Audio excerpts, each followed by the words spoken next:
My self Mahipal Chauhan, SLBS college of nursing. आपका मेरे YouTube channel पर स्वागत है।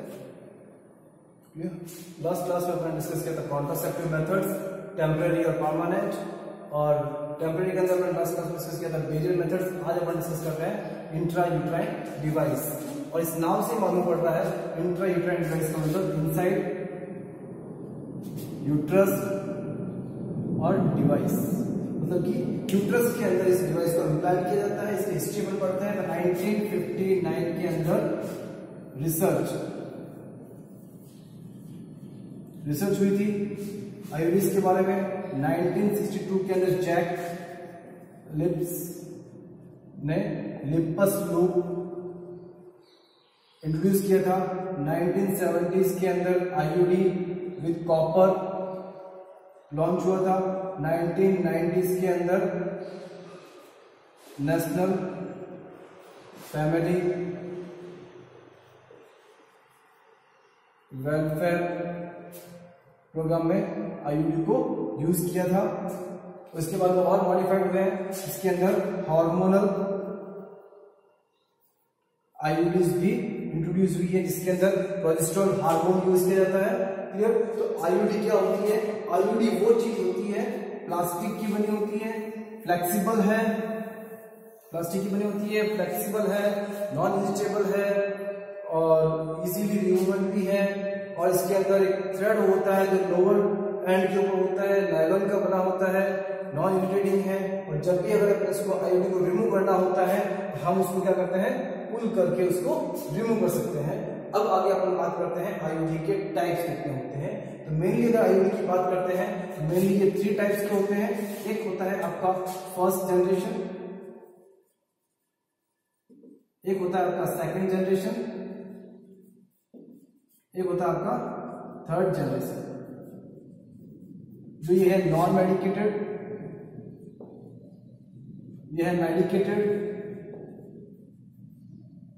ये है आपका हार्मोनल। क्लियर? तो अब हम फर्स्ट डिस्कस करते हैं first generation non medicated.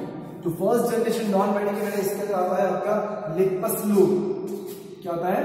Lips loop, जो क्या होता है एस शेप्ड डबल,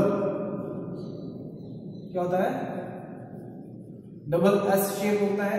इसका स्ट्रक्चर की हम बात करते हैं,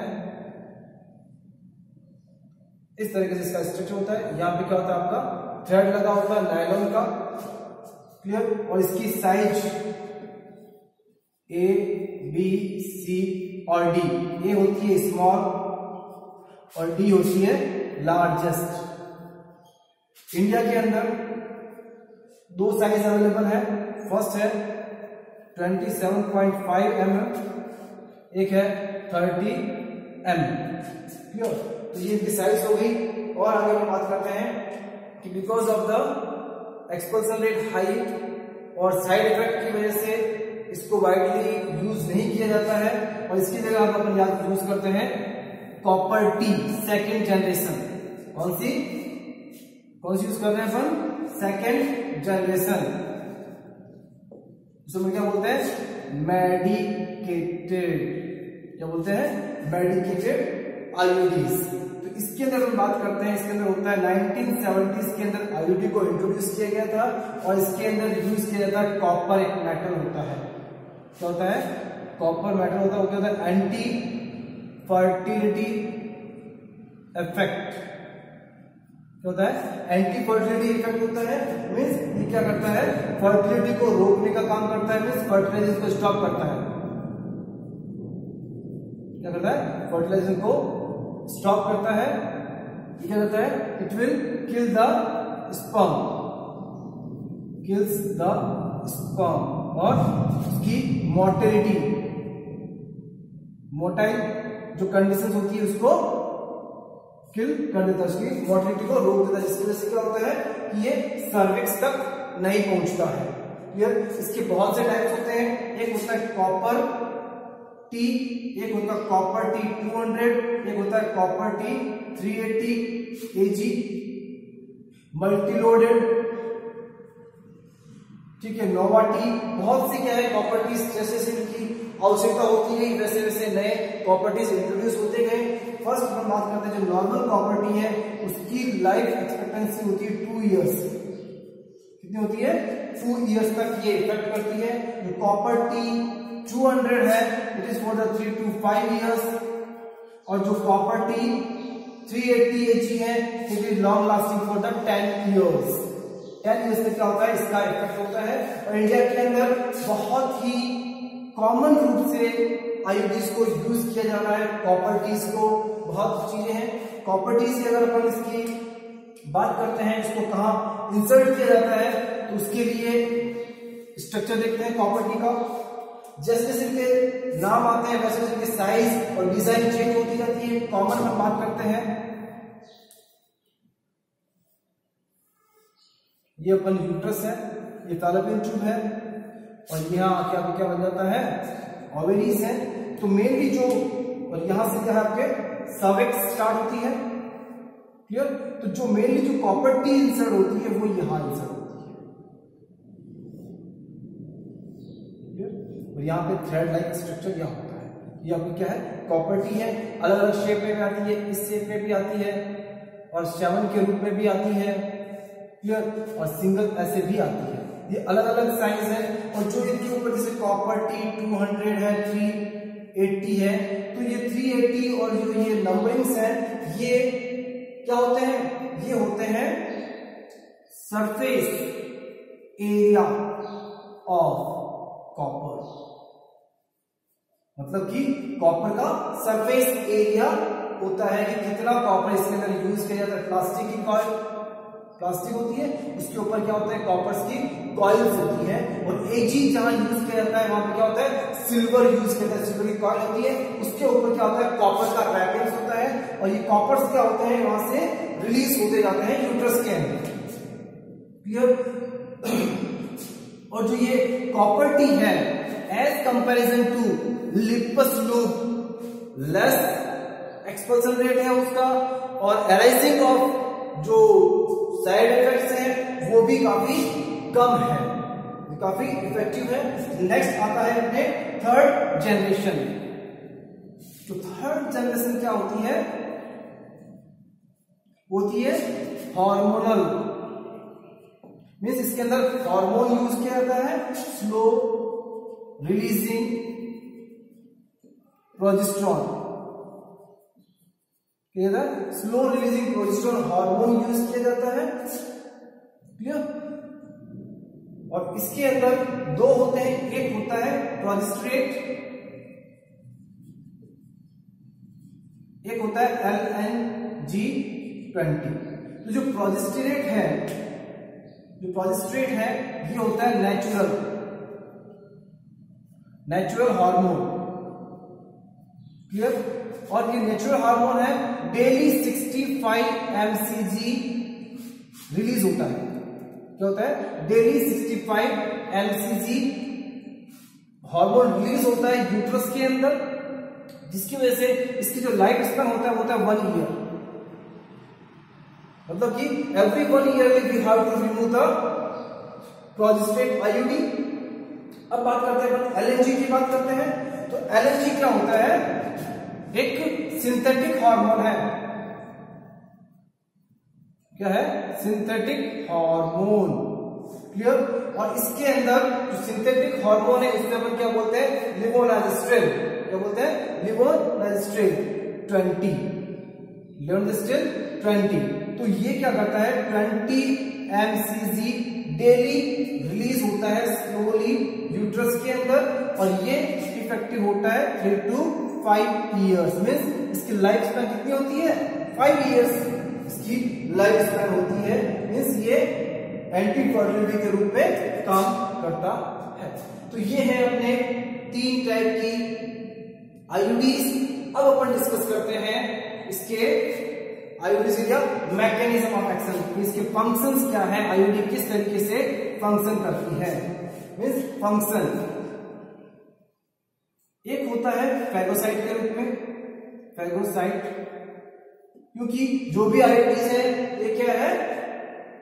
एक एक्सटर्नल थिंग्स है, एक्सटर्नल क्या होते हैं, एजेंट्स के रूप में होते हैं, जैसे बॉडी के अंदर एजेंट्स आते हैं, इसके अगेंस्ट फैगोसाइटिस बन जाती है और फैगोसाइटिस के द्वारा ही क्या करते हैं, स्पर्म्स को किल करते हैं। और दूसरी कंडीशंस आती है आपके इसके अंदर क्या, एनवायरमेंटल चेंजेस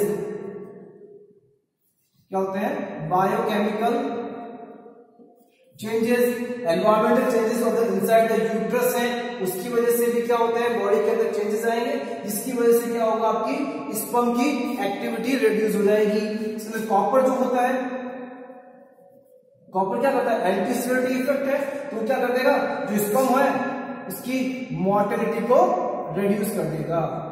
मोटिलिटी में इसकी जो गति होती है उसको कम कर देगा। और जो हार्मोन है प्रोजेस्टेरॉन,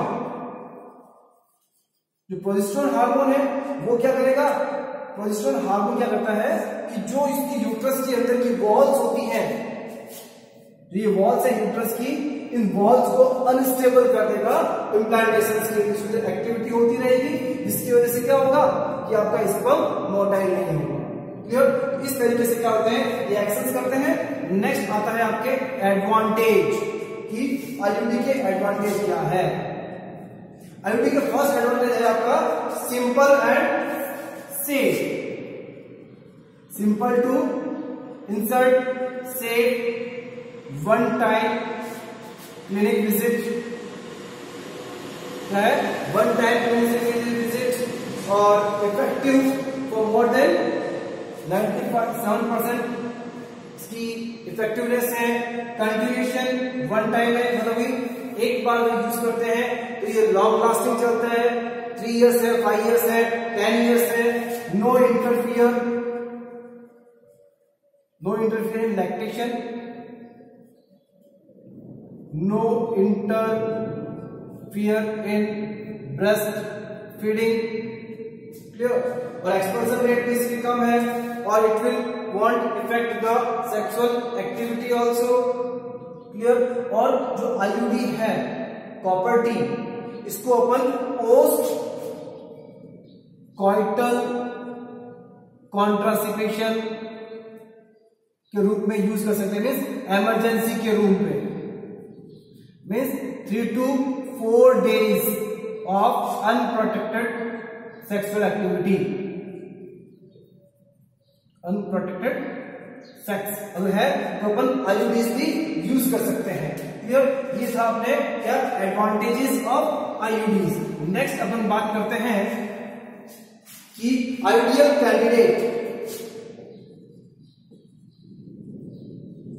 आइडियल कैंडिडेट का मतलब कौन से पर्सन हैं, कौन सी वुमेन्स हैं जो आईयूडी के लिए आइडियल्स होती है। फर्स्ट आता है 1 baby born, no history of PID, normal menstrual cycles और willing to fit the IUDs. ये सब क्या है, आइडियल कैंडिडेट्स है। कोई इसको हार्मोनल डिजीज नहीं होनी चाहिए और नॉर्मल मेंस्ट्रुअल साइकिल्स होना चाहिए। ये सब क्या है आपके ideal candidate of the IUD. Next आता है आपका आईयूडी इंसर्शन की ideal timing of IUD insertion. क्या था, ideal time of IUD insertion. IUD insertion के लिए हमें आईयूडी इंसर्ट रहा था उसकी आवश्यकता होती है। ये पूरा क्या होता है, प्री स्टरलाइज होता है और इसको आइडियल इंसर्शन के लिए जो टाइमिंग होती है वो होती है 5 to 10 days after menstrual cycle और मेंस्ट्रुअल पीरियड। क्लियर? तो 5 to 10 days के बीच में ही अपने क्या करना पड़ेगा, आईयूडी इंसर्ट करनी पड़ेगी। और इसके अलावा भी दूसरे और भी टाइमिंग्स हैं, उस समय हम इनको यूज भी कर सकते हैं। एक आता है post placental, post placental means after the delivery of placenta 10 to 10 minute to 48 hours के अंदर अपन करते हैं। इसे बोलते हैं इमीडिएट पोस्ट प्लेसेंटल, मतलब विद इन 10 मिनट्स में करते हैं, क्या रहेगा, पोस्ट प्लेसेंटल इंसर्शन हो जाएगा। नेक्स्ट आता है postpartum. Postpartum is after the completion of puerperium means 6 to 8 weeks के बाद में, डिलीवरी के 8 वीक्स के बाद में करते हैं तो उसे क्या बोलते हैं, पोस्टपार्टम। एक और अपन कहते हैं post abortal, post abortal means after the abortion 12 weeks. Clear. तो एक और आता है कि before discharge, before discharge means 7 days के अंदर अपन करते हैं। तो क्लियर हो गए आईयूडी इंसेशन हमें कब करनी चाहिए, कौन सा आइडियल टाइम होता है आईयूडी इंसेशन के लिए। नेक्स्ट अपन बात करते हैं आईयूडी इंसेशन के बाद में IUD removal, removal of IUD means IUD को हमें कब रिमूव करना है, किस कंडीशन में अपन आईयूडी को रिमूव कर सकते हैं। तो फर्स्ट आता है कॉम्प्लिकेशन मीन्स पेन है, ब्लीडिंग है, तो इस कंडीशन में अपन क्या कर सकते हैं, आईयूडी को रिमूव कर सकते हैं। फिर होता है प्रेगनेंसी, प्रेगनेंसी होती है एक्टोपिक, एक्टोपिक प्रेगनेंसी है, लाइफ स्पैन कंप्लीट एक्सपल्सन हो जाता है तब, या फिर कोई कॉम्प्लिकेशंस हो जाते हैं तो इस कंडीशन में अपन क्या करते हैं कि डेवलपमेंट ऑफ पीआईडी हो जाती है। क्लियर। तो इस कंडीशन में पेन शुरू हो जाता है, तो इस कंडीशन में अपन क्या कर सकते हैं, आईयूडी को रिमूव कर सकते हैं। जब भी हमें आगे प्रेगनेंसी कंटिन्यू करनी है तो हम आईयूडी क्या कर सकते हैं, रिमूव कर सकते हैं। और important, when woman reach menopause, क्योंकि जब वुमन मेनोपॉज पे रीच हो जाती है तो ऑटोमेटिकली क्या हो जाती है, तो कॉन्ट्रासेप्टिव ग्रुप में यूज हो जाता है। ये थे अपने रिमूवल ऑफ आईयूडी, किस कंडीशन में इसको रिमूव कर सकते हैं। नेक्स्ट आते हैं इसके कॉन्ट्राइंडिकेशंस क्या है। कॉन्ट्राइंडिकेशन,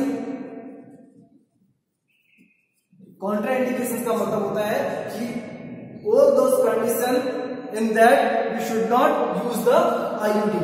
फर्स्ट आता है एब्सोल्यूट, क्या आता है एब्सोल्यूट, एब्सोल्यूट होता है रिलेटिव, क्या होता है एब्सोल्यूट का मतलब कि ऐसी कंडीशन जिसके अंदर हमें बिल्कुल ही आईयूडी यूज नहीं करनी है। फर्स्ट आता है प्रेगनेंसी, अगर वुमन प्रेग्नेंट है तो प्रेगनेंसी ऑलरेडी है तो हम आईयूडी यूज नहीं कर सकते। क्लियर। फिर ब्लीडिंग है या ब्लीडिंग डिसऑर्डर्स है, ब्लीडिंग डिसऑर्डर्स। क्लियर। और कैंसर, यूट्रस और सर्विक्स। क्लियर। और पेल्विक पैथोलॉजी, पेल्विक पैथोलॉजी है, ब्लीडिंग है, पेन है और congenital defect, congenital defect in uterus है। तो इस कंडीशन में हमें क्या नहीं करना है कि ये यूज नहीं करनी है आईयूडीज। रिलेटिव का मतलब क्या होता है कि उस कंडीशन के अंदर कि हम यूज कर भी सकते हैं, नहीं भी कर सकते हैं। फर्स्ट आता है आपका एनीमिया, एनीमिया मतलब कि ऑलरेडी एनीमिक है तो ब्लड डिसऑर्डर होने के चांस रहेंगे। और अनएजुकेटेड, और अनएजुकेटेड होने से जो आईयूडी के बारे में पता ही नहीं है क्या होता है क्या नहीं होता है, जो विलेजेस भी नहीं करती हैं वो। क्लियर। और उसके बाद होता है कार्डियक प्रॉब्लम, ब्लीडिंग डिसऑर्डर भी आ जाएगा। तो इस कंडीशन में हम क्या यूज करेंगे, यूज नहीं करेंगे आईयूडीज। फिर नेक्स्ट आता है आपका कॉम्प्लिकेशंस, कि इसके कॉम्प्लिकेशंस क्या क्या होंगे। अगर आईयूडी अपन इंसर्ट कर लेते भी हैं तो क्या क्या कॉम्प्लिकेशंस हो सकते हैं। कॉम्प्लिकेशंस के अंदर फर्स्ट आता है, सबसे मोस्ट कॉमन कॉम्प्लिकेशंस है यूट्राइन ब्लीडिंग। यूट्राइन ब्लीडिंग बहुत ही कॉमन कॉज है इसके लिए कॉम्प्लिकेशंस के अंदर, और ये काफी चीजें कॉमन रहती हैं। और मोस्ट कॉमन कॉम्पिटेटिव एग्जाम में भी आता है कि मोस्ट कॉमन कॉम्प्लिकेशन और side effect of the IUD is the uterine bleeding. Next आता है पेन, भी मोस्ट कॉमन कॉज है इसके अंदर। नेक्स्ट आता है पेल्विक इंफेक्शन। नेक्स्ट आता है आपका perforation of uterus, PID disease होने के चांसेस होते हैं। Expulsion of IUD, ectopic pregnancy. तो ये क्या है, कॉमन कॉम्प्लिकेशंस है जो आईयूडी अगर अपन इंसर्ट करते हैं उसकी वजह से हो जाता है। एक्सपोजर रेट अपन डिस्कस किया था, लिपोसोम के अंदर सबसे ज्यादा है, उसके बाद में आईयूडी में उससे कम है, और फिर हार्मोनल में उससे भी कम है। और नेक्स्ट आता है अपना फेलियर रेट। क्या आता है, फेलियर 2 to 3% क्या है इसकी फेलियर रेट है। तो आज अपन ने डिस्कस किया आईयूडी इंट्रायूटेराइन डिवाइस, उसके type, first generation, second generation, third generation, और इसके बारे में क्या आईयूडी के टाइप्स क्या होते हैं, उसका इंसर्शन कब किया जाता है, क्या कॉम्प्लिकेशंस होते हैं, क्या उसके कॉन्ट्राइंडिकेशंस है, ये सब अपन ने डिस्कस किया था। तो आज के लिए अपना इतना ही, बाकी अपन नेक्स्ट क्लास में। Thank you.